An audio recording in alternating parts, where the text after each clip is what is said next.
is 'n baie ander tipe karakter wat ek speel. In Hartland is ek werklik die stilpunt waarom dinge draai, waarteen dinge gemeet word. Dis nie 'n rol wat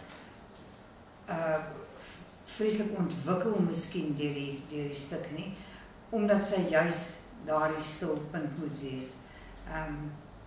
Dit was my heerlik natuurlik om weer na al die jare saam met Marius Weyers te speel. Dit was ongelooflik. En saam met Wilna Snyman, ook ons het heerlike tye gehad op die stel. En ek dink Dion Opperman, wel daar is niemand wat kan skryf soos Dion Opperman nie.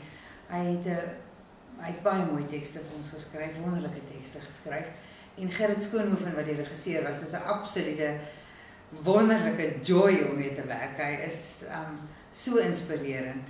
So dit was 'n verskriklike lekker ondervinding vir my om Hartland te doen.